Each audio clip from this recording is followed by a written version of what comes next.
नमस्कार दोस्तों, उम्मीद करता हूँ आप सभी स्वस्थ होंगे। पिछली वीडियो में हमने एंडोप्लाज्मिक रेटिकुलम तक पढ़ लिया था। इस वीडियो में हम कोशिका के आगे के अंगों की बात करेंगे। दोस्तों, मैं आपको बताना चाहता हूँ कि इस वीडियो में कोशिका पूरा हो जाएगा। इसके बाद मैं आपको कोशिका से रिलेटेड जितने प्रश्न बनते हैं, जितने इंपॉर्टेंट प्रश्न हैं जो परीक्षा के नज़रिए से बहुत ज़रूरी हैं आपके लिए, वो प्रश्न एक्सप्लेनेशन के साथ में अपलोड करूँगा। तो दोस्तों, आपका सपोर्ट इसी प्रकार से बनाए रखें। तो आज की वीडियो हम शुरू करते हैं।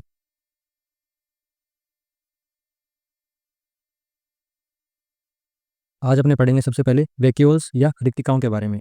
Vacuoles are membrane found organelles that are found in plants and animal cell. यह एक झिल्लीदार संरचना है या अंग है जो प्लांट और एनिमल जो किसमें पौधों और जंतु कोशिकाओं में पाए जाते हैं। ये एनक्लोज्ड या फिर इनको क्या कह सकते हैं, अपने संलग्न कक्ष होते हैं जो एक प्रकार से एक कक्ष के समान होते हैं जिसके अंदर इनऑर्गेनिक या फिर अपने बोले अकार्बनिक, कार्बनिक और साथ में एंजाइम्स, जो एंजाइम्स होते हैं जो क्रिया को सक्रिय करवाते हैं, जो क्रिया करवाते हैं उनको एंजाइम्स कहा जाता है। और साथ में ये एक पानी पानी के अंदर डले होते हैं, मतलब पानी के अंदर पानी के रूप में होते हैं। ये सारे एकदम इकट्ठे होकर एक पानी में डूबे हुए जैसे ये संरचना होती है, इसके अंदर पाए जाते हैं वैक्यूल्स के अंदर।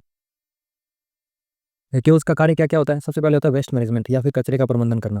इसके अंदर क्या, जैसे अगर कोई हार्मफुल या फिर कोई नुकसानदायक अपने अवांछनीय पदार्थ अपने इसमें है, कोशिका के अंदर है, तो वो अपने अंदर खींच लेता है वैक्यूल्स, या फिर रिक्तिकाएं होती है अपने अंदर खींच लेते हैं, जिससे वो कोशिका को खराब होने से बचा सकते हैं, बाहर जाने नहीं देते। दूसरा, प्रेशर को बैलेंस रखने के लिए जब कोई बाहर से दबाव आता है कोशिका के ऊपर, तो ये सारा दबाव खुद पे ले लेते हैं और कोशिका को फटने से बचाते हैं। ये काम होता है वैक्यूल्स का। इस प्रकार की ये संरचना होती है वैक्यूल्स की, आप ध्यान से देख सकते हैं। इसके अंदर बीच में एंजाइम्स होते हैं, इसी के अंदर अकार्बनिक और कार्बनिक पदार्थ होते हैं। अकार्बनिक और कार्बनिक पदार्थों के बारे में मैंने आपको पहले डिटेल में बताया हुआ है, पिछले पार्ट्स में आप जाके देख सकते हैं। आगे अपने पढ़ते हैं सेंट्रोसोम के बारे में। इसको तारक कहते हैं। तारक का सबसे ज़्यादा रोल कब होता है? जब कोशिका का विभाजन होता है। इसके अलावा इसका ज़्यादा कुछ रोल है नहीं। इसके बाद ये जो तारक होता है, ये बनता किसका है? सेंट्रियोल एक प्रकार की संरचना होती है, जैसे एक बेलनाकार संरचना होती है, एक के ऊपर एक ऐसे बिछे होते हैं, ऐसे बिछ के, और जो सेंट्रियोल्स होते हैं एक के ऊपर एक संरचना बनाते हैं, जैसे एक सिलेंड्रिकल, मतलब कि बेलनाकार एक संरचना होती है इस टाइप की, ऐसे करके। ये देखो आप, ऐसे करके ऐसे है, इसके ऊपर फिर एक और बैठ जाएगी, ऐसे किया, ये देखो ऐसे करके एक और, ये ऐसे करके ये संरचना बन जाती है। ऐसे फिर ये एक संरचना बन गई, ऐसे करके ये 9 संरचना होती है, 3-3 के पेयर के साथ में। ऐसे करके 9 संरचना बनती है। जब वो सारे मिल जाते हैं तब वो क्या, किसका निर्माण करते हैं? सेंट्रोसोम का निर्माण करते हैं। इस प्रकार से ये संरचना बनती है। और साइटोप्लाज्म में स्थित होता है। साइटोप्लाज्म मैंने आपको बताया, ये जिसमें कोशिका के सारे अंग पाए जाते हैं, तो ये साइटोप्लाज्म के अंदर स्थित होता है। कौन? सेंट्रोसोम। और ये सेंट्रियोल्स मैंने आपको बता ही दिया, ये सेंट्रियोल्स होते हैं। इस प्रकार की 9 अलग-अलग जो संरचना बन के वो आपस में जब जुड़ जाती है, वो किसका? सेंट्रोसोम का निर्माण करती है। और ये जो होते हैं ये कहलाते हैं सेंट्रियोल्स। सेंट्रियोल देख लो, सेंट्रियोल स्थित सूक्ष्म नलिकाएं 9 त्रिक की एक विशेष संरचना व्यवस्थित होती है। सूक्ष्म नलिकाएं होती है, ये नलिकाएं हैं, ये आपस में जुड़ के, और फिर ऐसी नलिकाएं, जैसे ये 3 का जोड़ा है ना, ऐसे करके आगे 3-3 करके एक गोले टाइप के रूप में बन जाते हैं। और फिर वो किसका निर्माण करता है? वो सेंट्रियोल का निर्माण करता है। और सेंट्रियोल आपस में जुड़ के क्या निर्माण करता है? सेंट्रोसोम का निर्माण करता है। इस प्रकार से अपने को ध्यान रखना है। इसके फंक्शन क्या-क्या है? फंक्शन, सबसे पहला तो फंक्शन ये है, कोशिका विभाजन से पहले सेंट्रोसोम अपनी प्रतिकृति बनाता है। मैंने आपको बताया ना कि सबसे ज़्यादा इसका ज़रूरी काम कब होता है? इसका ज़रूरी काम तब होता है जब कोशिका का विभाजन होता है। दोनों सेंट्रोसोम कोशिका के विपरीत छोरों पर चले जाते हैं। जैसे ये कोशिका है, ठीक है? एक तो इधर चला जाएगा, एक इधर चला जाएगा, तभी तो कोशिका का विभाजन होगा। इस प्रकार ये कार्य करता है। जैसे ये इक्वल क्रोमोसोम डॉटर सेल के अंदर, ये जो ये सेंट्रोसोम होता है, ये कोशिका के अंदर जो, मतलब अपने गुणसूत्र या जो विभाजन से संबंधित जानकारी है, वो किसमें? डॉटर सेल के अंदर प्रोवाइड करता है।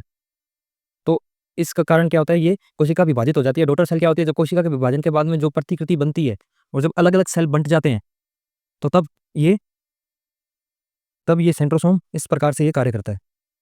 जैसे यहाँ देखो, ये मायोसिस मायोसिस मैंने आपको पहले बताया हुआ है। मायोसिस की कौन-सी होती है? मायोसिस मायोसिस की प्रक्रिया क्या है? मायोसिस के अंदर क्या होता है? एक जो पेरेंट होता है ना, पेरेंट सेल होता है, वो 4 अपनी प्रतिकृति बनाता है, 4 टोटल सेल का निर्माण करता है। जैसे ये है, ये पेरेंट सेल है, ठीक है? ये 1, 2, 3 और 4 प्रतिकृति बना दी। ये क्या है? ये सेंट्रोसोम है और ये सेंट्रियोल्स है। देखो इसमें 1, 2, 3, 4, 5, 6, 7, 8 और एक 9। देखो 9 प्रकार, 9 मतलब ये संरचना होती है ना, ये 9 ऐसे जुड़ जाती है, ठीक है। ये त्रिक कहते हैं इनको, ये जो 3 पाइप आपस में जुड़ी है ना, इनको त्रिक कहते हैं। तो 9 प्रकार के ये त्रिक होते हैं, ये आपस में जुड़ के किसका निर्माण करते हैं? सेंट्रियोल्स का निर्माण करते हैं। और जब ये बहुत सारे इकट्ठे हो जाते हैं तो ये सेंट्रोसोम का निर्माण करते हैं। समझ आया आपको? अब आगे अपने देखते हैं। अगला टॉपिक अपना कौन सा? न्यूक्लियस। न्यूक्लियस बहुत ही इंपॉर्टेंट अंग है कोशिका का। इसको किसके रूप में माना जाता है? इसको दिमाग कहा जाता है, या फिर अपने मस्तिष्क कह सकते हैं, ब्रेन कह सकते हैं कोशिका का। Nucleus were taken from Latin, ये लैटिन भाषा से लिया गया है। एक तो कर्नेल या फिर कोर। कोर क्या होता है? कोर होता है जो मेन पार्ट होता है किसी चीज का। तो ये एक तरीके से मेन पार्ट है किसका? केंद्रक कह सकते हैं इसको। और ये किसका है? कोशिका का सबसे जरूरी पार्ट कौन सा होता है? न्यूक्लियस होता है या फिर केंद्रक होता है। A membrane bound organelle in within eukaryotic cell that houses the cell's genetic material and controls cellular activities. अब एक चीज देखो, ये मैंने आपको बताया कि सबसे इंपॉर्टेंट पार्ट होता है। तो ये जो जेनेटिक मटेरियल होता है, जो आनुवांशिक सामग्री होती है ना, वो सारी की सारी किसमें होती है? न्यूक्लियस में या केंद्रक में पाई जाती है। ये बहुत इंपॉर्टेंट क्वेश्चन आता है कि कोशिका की आनुवांशिक सामग्री किसमें पाई जाती है? तो न्यूक्लियस में पाई जाती है। और इसके बाद में ये जो मैंने आपको ब्रेन बताई दिया, तो ब्रेन अपने शरीर को भी पूरा चलायमान करता है, पूरे शरीर के बारे में जानता है, एक्टिविटी करवाता है। उसी प्रकार से सेलुलर एक्टिविटीज, जो भी सेलुलर या फिर कोशिकीय गतिविधियां होती हैं, उनका कार्य संपन्न करवाने का कार्य किसका होता है? केंद्रक का होता है। ब्रेन ऑफ द सेल, ये मैंने आपको बताई दिया पहले। डिस्कवरी किसने की थी? इसकी खोज 1831 में रॉबर्ट ब्राउन ने की थी। स्ट्रक्चर, स्ट्रक्चर देखो, संरचना के अंदर अलग अलग इसके पार्ट्स हैं, मैं डायग्राम भी आपको दिखाऊंगा। फिलहाल अपने इसके बारे में चर्चा कर लेते हैं। न्यूक्लियर एनवलप या फिर केंद्रक आवरण। केंद्रक आवरण एक दोहरी झिल्ली से घिरा होता है, जिसमें केंद्रक आवरण, जिसे केंद्रक आवरण कहा जाता है। दोहरी झिल्ली होती है। देखो ये कई बार ये बड़े कंपटीशन में पूछा जाता है कि किसके पास डबल मेम्ब्रेन होती है, किसके पास सिंगल मेम्ब्रेन होती है। मतलब कौन कौन एक झिल्ली से घिरा रहता है, कौन दोहरी झिल्ली से घिरा रहता है, इस प्रकार से क्वेश्चन आता है। इसके बाद में जो परमाणु सामग्री को साइटोप्लाज्म से अलग करता है, देखो जैसे ये देखो, ये न्यूक्लियस है, इसके चारों तरफ ये ऐसे रहेगा, और ये पूरा केंद्रक है, ऐसे रहता मतलब केंद्रक का, ये तो हो गया केंद्रक। और ये पूरी कोशिका है। इसको जो अलग करता है सेट, ये इसके अंदर क्या छोटे छोटे छोटे छोटे छोटे छोटे छोटे छोटे क्या होते हैं? ये जल है, और साथ में छोटे छोटे अंग भी है। इन अंगों को केंद्रक और इन अंगों से अलग करने के बीच में क्या होती है? ये एनवलप होता है। कौन? न्यूक्लियर एनवलप या फिर अपने केंद्रक आवरण कहा जाता है। इसका रोल यही होता है कि इसको अलग करना होता है, सेल की अलग दूसरे मटेरियल से, सेल के और केंद्रक के मटेरियल को, दोनों को अलग करना होता है। बीच में एक बाउंड्री का कार्य करता है। कौन? केंद्रक आवरण। आगे अपने पढ़ते हैं न्यूक्लियर पोर्स या फिर केंद्रक छिद्र। Nuclear pores envelope has pores that allows for regulating transport of molecules such as RNA in and out of the nucleus. देखो आरएनए या फिर कोई भी मटेरियल होता है, उसको अंदर आने और बाहर जाने के लिए ये रास्ता प्रदान करता है, ठीक है। ये मतलब एक तरीके से परिवहन करता है, आने जाने की जो भी मतलब सामग्री आ रही है, जा रही है, उसको सुविधा प्रदान करता है। कौन? रास्ता या फिर पथ प्रदान करता है। कौन? न्यूक्लियर छिद्र या फिर न्यूक्लियर पोर या केंद्रक छिद्र। न्यूक्लियर प्लाज्म पढ़ते हैं अपने, जैसे अपने साइटोप्लाज्म पढ़ा था, उसी प्रकार से न्यूक्लियर प्लाज्म। जैसे साइटोप्लाज्म मतलब जो कोशिका के अंदर द्रव होता है, कोशिका के अंदर जो भी द्रव है ना, तो ऐसे इसी प्रकार से केंद्र के अंदर भी द्रव होता है। उसके बारे में अपने पढ़ते हैं। The fluid inside the nucleus is called the nuclear plasm which contain the genetic material DNA और अदर प्रोटीन्स। ये सिंपल सी बात है कि जिसके अंदर क्या, मैंने आपको पहले ही बता दिया कि जो जल होता है, एक तरीके से फ्लूइड होता है या तरल पदार्थ होता है, वो जिस प्रकार साइटोप्लाज्म होता है, उसी प्रकार से न्यूक्लियर प्लाज्म है। और इसके अंदर जेनेटिक मटेरियल मतलब आनुवंशिक सामग्री होती है, और साथ में कोई भी जो भी संबंधित प्रोटीन है वो पाया जाता है इसके अंदर। क्रोमेटिन, क्रोमेटिन आपको पता ही है। क्रोमेटिन डीएनए का ध्यान रखता है, डीएनए इसके अंदर पाया जाता है। The DNA along with protein forms a complex called, जो एक जटिल या फिर एक संरचना बनाता है जिसके अंदर प्रोटीन पाया जाता है, डीएनए पाया जाता है, उसे क्रोमेटिन संरचना कहते हैं। जिसके अंदर क्रोमोसोम्स भी पाए जाते हैं। और क्रोमोसोम्स कब दिखाई देते हैं इसके अंदर? क्रोमोसोम तब दिखाई देते हैं जब सेल डिवीजन होता है। जब सेल डिवीजन होता है तब क्रोमोसोम इसमें दिखाई देते हैं। क्रोमेटिन बहुत ही इंपॉर्टेंट पार्ट है एक सेल का। क्रोमोसोम्स, क्रोमोसोम्स क्या होते हैं? क्रोमोसोम्स होते हैं थ्रेड लाइक स्ट्रक्चर होती है इनकी। पहली बात तो इनके स्ट्रक्चर कैसे होते हैं? थ्रेड लाइक स्ट्रक्चर होती है। इनके पास क्या इन्फॉर्मेशन होती है? कौन सी इन्फॉर्मेशन होती है? आनुवंशिक जानकारी होती है इनके पास, आनुवंशिक जानकारी होती है। इस प्रकार ये क्रोमोसोम्स कार्य करते हैं, और ये न्यूक्लियस के अंदर ही होते हैं। ये सारी चीज़ें कब आती है? जब सेल का विभाजन हो रहा होता है ना, तब ये चीज़ें काम आती है सारी। क्रोमोसोम्स हो गया, ठीक है, और अपने पीछे इसमें पढ़ा है अभी क्रोमेटिन पढ़ा है, ये सारी उस टाइम का काम आती है। जब मैंने आपको तारक काय पढ़ाया था, तारक काय भी कब काम आता है? जब अपने सेल डिवीजन होता है, उस समय ये काम आता है। आगे अपने देखा chromosomes are pass from parents to their offspring, जो संतान होती है ना उसको सारे ये गुण ट्रांसफर होते हैं एक तरीके से। जो गुणसूत्र होते हैं ना इनमें गुण गुण पाए जाते हैं, वो पेरेंट्स से किसी संतान में तो जाएंगे। इस प्रकार से ये कार्य करता है chromosomes. Each pair of chromosomes contain one chromosomes from each parent. ऐसे होता है जैसे एक जोड़ा है ना, जैसे एक्स और वाई है, इस प्रकार से ये कार्य करता है। यहाँ पे एक्स एक्स है, यहाँ से एक्स ले लिया, यहाँ से एक्स ले लिया, इस प्रकार से ये एक इधर पेरेंट, यहाँ पे अगर पिता है, मेल में एक्स वाई होता है और वुमेन में या फीमेल में क्या होता है, फीमेल में एक्स एक्स होता है। यहाँ से एक्स ले लिया, यहाँ से एक्स भी ले सकता है और ये वाला एक्स भी ले सकता है। इस प्रकार से एक यहाँ से गुणसूत्र लेगा और एक यहाँ से गुणसूत्र लेगा, इस प्रकार से ये कार्य करते हैं। Human have 23 pairs of chromosomes and 46 chromosomes in total. देखो इसका 46 के कितने जोड़े बना सकते हैं अपने, 23 जोड़े तो बना सकते हैं। 23 जोड़े अपने गुणसूत्र पाए जाते हैं, या अगर सिंगल में देखें तो कितने 46 या फिर 46 जोड़े अपने गुणसूत्र पाए जाते हैं।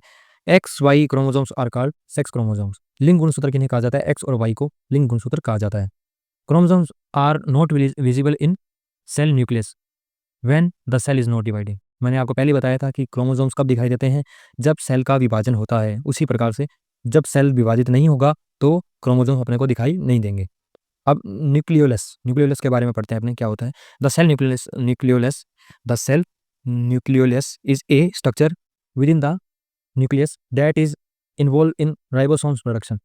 न्यूक्लियोलस होता है ना, वो राइबोसोम के प्रोडक्शन के लिए उत्तरदायी होता है।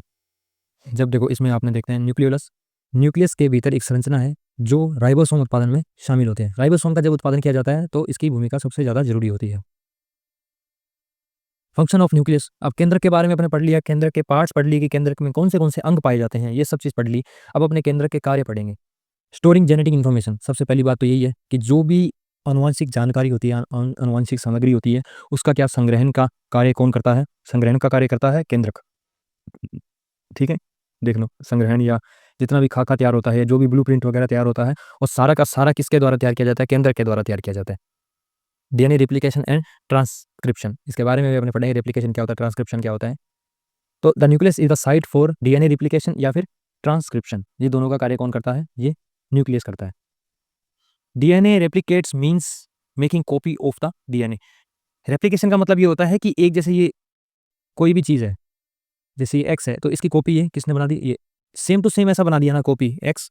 ये जैसे ये स्टार है, इसको सेम टू सेम ऐसे अपने बनाया, तो ये स्टार इसकी कॉपी है। एक तरीके से ये देखा जाता है, रेप्लिकेशन का ये मतलब होता है। ट्रांसक्रिप्शन मीन्स होता है कॉपिंग डीएनए इनटू आरएनए, डीएनए को आरएनए में बदलना, प्रतिलेखन कहलाता है ये। डीएनए को आरएनए में बदलना क्या कहलाता है, ट्रांसक्रिप्शन। ठीक है, या मतलब कॉपी करना, एक तरीके से डीएनए को आरएनए में कॉपी कर देना। डीएनए की फुल फॉर्म क्या है, डीऑक्सी राइबो न्यूक्लिक अम्ल। सॉरी, इसका डीएनए का मतलब है डीऑक्सी न्यूक्लिक अम्ल और इसका मतलब राइबो न्यूक्लिक अम्ल। ठीक है, इन दोनों का ये फुल फॉर्म है। आरएनए प्रोसेसिंग के लिए सबसे ज़्यादा ये योगदान रखता है कौन, न्यूक्लियस का कार्य ये होता है। The nucleus process RNA molecules before they transported to the cytoplasm for protein synthesis. RNA का जो भी संश्लेषण होता है, मतलब आरएनए को भेजना होता है, जैसे इसका हिंदी में अपन देख लेते हैं, प्रोटीन संश्लेषण के लिए साइटोप्लाज्म में ले जाने से पहले न्यूक्लियस आरएनए अणुओं को संसाधित करता है। मतलब आरएनए को क्या बनाता है, एक तरीके से आरएनए को बनाता है, ये प्रोसेस करता है, आरएनए को तैयार करता है किसी क्रिया को करने के लिए। तैयार करने के बाद में इनको साइटोप्लाज्म भेज दिए जाते हैं और आरएनए से क्या बन जाता है, आरएनए से प्रोटीन बन जाता है। मैसेंजर आरएनए है, उसी से तो प्रोटीन बनता है। इस चीज़ का अपने को ध्यान रखना है, क्योंकि राइबोसोम मैसेंजर आरएनए को प्रोटीन में कन्वर्ट करता है। इस चीज़ ये भी एक क्वेश्चन बनता है कि प्रोटीन का निर्माण कौन करता है, प्रोटीन रिच सोर्स कौन सा है, तो राइबोसोम है जो प्रोटीन का निर्माण करता है कोशिका के अंदर। ये देखो ये न्यूक्लियस है, न्यूक्लियस के अंग देख लो, न्यूक्लियर पोर है, ये देखो यहाँ पे ये वाली जो जगह है ये न्यूक्लियर पोर है। यहाँ ये आना जाना चलता रहता है कि बाहर से कोई चीज़ आ रही है तो यहाँ से अंदर आती है, अगर कोई कोशिका को नुकसान पहुँचा रही है तो न्यूक्लियर पोर उसको अंदर नहीं आने देता। इस प्रकार से ये मतलब केंद्रक को जो नुकसान पहुँचाए, इस प्रकार से ये काम करता है। क्रोमेटिन होता है, इसके अंदर जेनेटिक मटेरियल होता है या फिर आनुवंशिक सामग्री इसके अंदर पाई जाती है। न्यूक्लियोलस हो गया, ये बीच का हिस्सा होता है, इसके बारे में मैंने आपको ढंग से बता ही दिया है। न्यूक्लियोप्लाज्म हो गया, न्यूक्लियोप्लाज्म साइटोप्लाज्म की तरह ही होता है। ये जैसे इसके अंदर अंग पाए जाते हैं, ये न्यूक्लियर एनवेलप होता है, ये बाहर है, ये सुरक्षा का कार्य करता है। और ये बाहरी जो साइटोप्लाज्म है, साइटोप्लाज्म और न्यूक्लियोप्लाज्म के बीच में एक दीवार का कार्य करता है, कौन, न्यूक्लियर एनवेलप।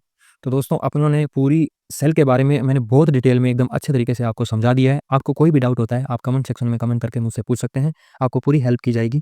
टेलीग्राम चैनल पर आप जुड़ सकते हैं, टेलीग्राम चैनल पर अगर आप जुड़ोगे तो उससे मैं आपको नोट्स प्रोवाइड करवा दूँगा और जो भी आपको कोई भी क्वेरीज़ है उसका सारा सॉल्यूशन आपको टेलीग्राम चैनल पे मिल जाएगा।